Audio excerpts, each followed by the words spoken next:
Lenny Yoro est annoncé avec assistance du côté du PSG, on voit tout ça dans cette vidéo. Salut à tous les gars, c'est Azial. Aujourd'hui on se retrouve pour une nouvelle vidéo un petit peu mercato, Paris Saint-Germain, actu PSG. On va parler notamment avec insistance dans cette vidéo, le sujet principal ça va être Lenny Yoro, sa venue du côté du PSG. Est-ce que c'est possible de le voir débarquer dès ce mercato hivernal? Il y a pas mal de grosses informations qui sont sorties très récemment, donc on va en parler et on va les aborder, même si Lenny Yoro sur la chaîne, on a déjà abordé le sujet très récemment.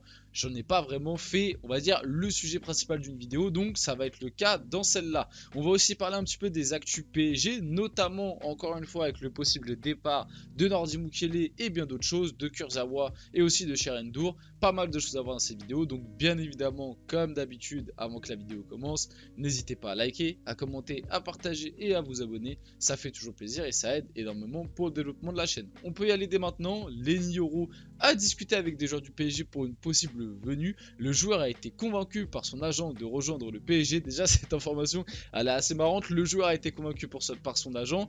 Devinez qui est le nouvel agent de Lenny Yoro. Je vous le donne dans le mille.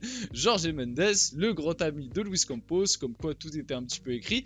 C'est vrai que j'ai vu pas mal de gens dans la commune parisienne comparer un petit peu la situation de Lenny Yoro et de Bradley Barcola.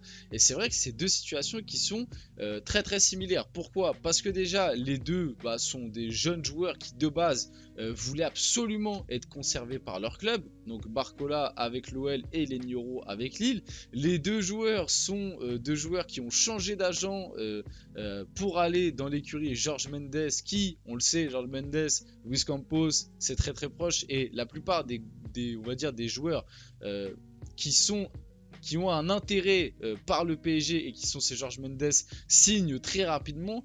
Donc voilà, les deux sont assez similaires dans cette situation-là. Les deux, avant leur départ, ont posté une photo d'eux avec leur club en question. Barcola, il avait posté une petite photo de lui dans sa story Instagram avec le maillot de l'OL. Et là, très récemment, Lenny Yoro, il a posté une photo de lui avec en gros l'équipe lilloise dans sa story Instagram. Donc c'est vrai que ça prend un petit peu les deux le même schéma. Les deux clubs n'étaient pas vendeurs de base et au final l'ont cédé parce que, entre guillemets, l'offre était irrefusable. Donc ça prend un petit peu le même schéma. Et en plus, là dans cette info là, Lenny Yoro a discuté avec des joueurs du PSG pour une possible venue. Le joueur en question avec qui Lenny Yoro a discuté, d'après ce qu'on sait, ce serait Bradley Barcola. Et Bradley Barcola lui aurait vanté le fait que le PSG version Luis Enrique là cette saison, en gros il n'y a pas de statut, il n'y a pas de... Si tu as 17 ans, 18 ans, tu vas te contenter de jouer quelques minutes, quelques bouts de match. Et puis tu as Marquinhos qui, comme il est capitaine, il est taulier, il jouera tout même s'il est mauvais. Bradley Barcola, il a expliqué que voilà. Et en plus, Bradley Barcola, ça en est la preuve. Quand il arrive du côté du PSG, il est loin de base dans la hiérarchie. Parce que sur son côté gauche, tu as Mbappé qui est imbougeable. Tu avais Kolo Muani qui occupait la pointe, Dembélé à droite. Tu sais que tu avais un Lee Kang-in qui pouvait aussi s'incorporer dans les trois de devant. Tu avais un Gonzalo Ramos qui pouvait jouer en pointe. Tu as Asensio, donc Barcola, il était, on va dire, 5e, voire même 6e dans la rotation. Et au final, au fur et à mesure, t'as montré des bonnes choses. Luis Enrique, maintenant, c'est son titulaire à gauche. Et je pense que Barcola, à part grosse chute de niveau à venir, je pense que Barcola finira la saison titulaire. Donc en gros, il a expliqué à Lenny Yoro que si tu viens, t'es bon. Luis Enrique, il te fera jouer. Il s'en fout. Et en plus, le secteur... le secteur défensif du PSG, il y a des places à prendre parce qu'à l'heure actuelle, du coup, tu as perdu Skriniar sur blessure, t'as toujours pas de latéral gauche qui est arrivé et Nuno Mendes n'est toujours pas revenu, donc Lucas Hernandez va garder ce côté gauche pour le moment. Donc t'as une place dans l'axe. T'as Beraldo qui vient d'arriver, t'as Marquinhos qui, bon, cette saison pour l'instant ça va, mais on le sait, il peut avoir des moments où il va chuter, et un Lenny Yoro qui viendrait bien on va dire bien le chahuter, c'est quelque chose qui pourrait arriver. Donc t'as du potentiel, t'as une place à prendre. Et en plus, on va le voir juste après, t'as le possible départ de Mukiele aussi cet hiver. Donc t'as quelque chose à faire pour Lenny Yoro, et c'est pour ça que ça peut être intéressant pour lui. Le PSG réfléchit à un montage capable de satisfaire le LOSC pour Lenny Yoro. Un prêt payant avec option d'achat obligatoire est évoqué. Paris va faire le forcing jusqu'à la fin du mercato, mais aucun accord n'a été trouvé à ce jour. Je sais pas s'il y a déjà un accord avec le joueur. En tout cas, avec le LOSC, ça risque d'être très compliqué parce qu'à l'heure actuelle, les finances du PSG, l'enveloppe mercato du PSG pour cet hiver, on en avait déjà parlé, c'était 60 millions. Je ne sais pas si les 60 millions prenaient en compte déjà l'avenue de Beraldo et de Moscardo, ou si c'était sans l'avenue de Beraldo et Moscardo. Parce que si c'est 60 millions sans la venue des deux Brésiliens, ça veut dire qu'à l'heure actuelle, il doit te rester en gros une vingtaine de millions. Mais je crois que c'était prévu avec. Donc en gros, tu as 60 millions. Le problème, c'est que le LOSC te demande 60 millions, même ça se trouve peut-être plus, mais les derniers chiffres qui étaient sortis, c'était à peu près 50-60 millions. Ce qui est quand même très cher pour les Euro, soyons honnêtes, même si gros prospect et tout, ça reste quand même quelque chose de très cher. Et si tu claques, on va dire, toute ton enveloppe, tout ton budget mercato hivernal sur les Euro, t'auras plus rien, absolument plus rien, pour potentiellement recruter un petit mec à gauche, qui serait quand même, je trouve, quelque chose d'important, parce que tu sais pas à quel niveau va revenir Nuno Mendes et Lucas Hernandez, tu vas pas pouvoir le faire jouer, le faire enchaîner tous les matchs en deuxième partie de saison, et aussi un milieu de terrain. Moi j'aimerais voir un mec débarquer au milieu de terrain. Pendant longtemps, lors de ce mercato hivernal, on a été sur Bruno Guimaraes. Au final, j'en ai parlé dans une vidéo hier, d'après les dernières infos, ça se fera pas cet hiver. Tu pourrais avoir possiblement sa venue cet été, mais pas cet hiver. Donc, va falloir bien, on va dire, gérer ton budget mercato. Et ouais, un prêt avec option d'achat obligatoire, c'est ce qui serait le mieux. Comme ça, tu garderais, on va dire, une grosse partie de ton enveloppe pour investir sur le milieu de terrain, qui est quelque chose d'important, et un possible latéral gauche, on va dire, en backup. Pour l'instant, le LOSC n'est pas vendeur concernant les Euro, ça on le savait. Le PSG espère faire évoluer la situation et réfléchit à formuler une première offre. Olivier Létang, président du LOSC, dément tout éventuel départ de Euro au PSG. Aucun prix n'aurait été fixé et aucune négociation ne serait en cours selon le dirigeant lillois. Donc on va voir comment va évoluer la situation. Vous l'avez bien compris avec ces deux dernières actus.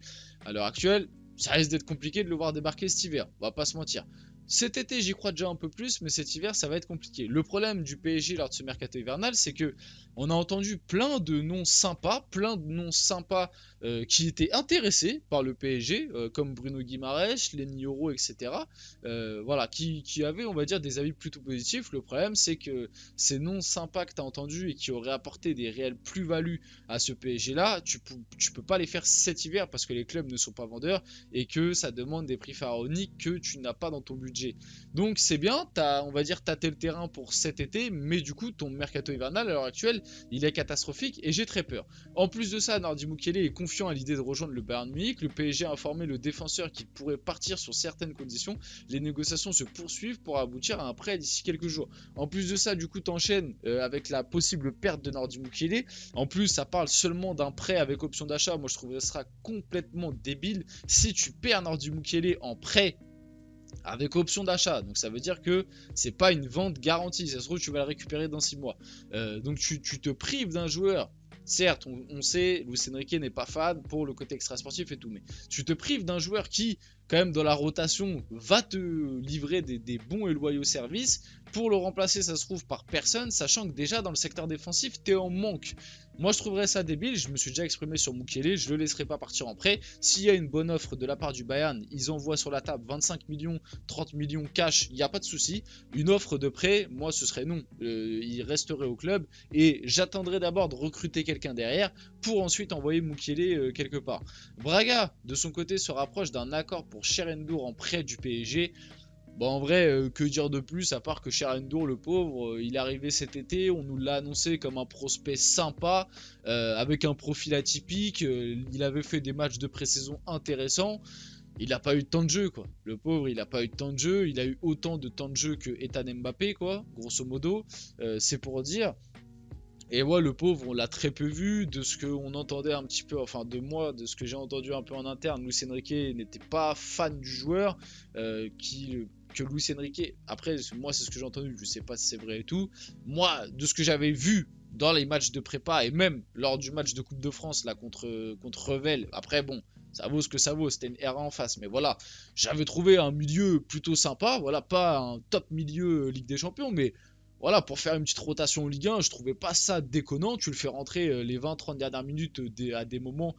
Voilà, je trouvais ça plutôt intéressant. Bon, bah, Luis Enrique, lui, n'est pas du tout fan et apparemment, il dirait qu'il n'a pas le niveau, quoi. Et donc, bon, bah, autant l'envoyer en prêt, c'est ce qu'il lui faut. De toute façon, il lui faut du temps de jeu pour qu'il progresse. Ça reste quand même un jeune joueur, donc pourquoi pas. À voir ce qui va devenir. Enfin, à voir ce qui va se passer à l'avenir, quoi. Layvin Kurzawa pourrait quitter le PSG cet hiver. Franchement, je sais pas, ça fait combien de fois que je vois cette actu passer. Au bout d'un moment, j'ai plus envie de l'avoir passé cette actu, j'ai juste envie qu'elle se réalise quoi. J'ai vraiment envie de... Voilà, Layvin, bon, merci, merci pour pas grand chose, oui, merci pour tes 2 premières années au PSG, t'as fait ton temps, voilà, maintenant t'es streamer, voilà, si tu veux faire une collab, y a pas de souci, en plus t'as l'air d'être un très bon gars, tu prends un gros salaire au PSG que t'as pas volé, mais au bout d'un moment, t'as très peu d'utilité au sein de l'effectif, donc bon vent, s'il te plaît, essaie de trouver une porte de sortie sympa pour au moins nous économiser tes 6 derniers mois de salaire qui sont quand même conséquents. Et puis voilà quoi, juste bon vent, qu'est-ce que vous voulez que je vous dise de plus? Bon, on arrive sur la fin de cette vidéo, j'espère que cette vidéo vous a plu, si c'est le cas n'hésitez pas à la liker, à commenter, à partager et à vous abonner les gars, c'était Asial, on se retrouve très rapidement pour une prochaine vidéo.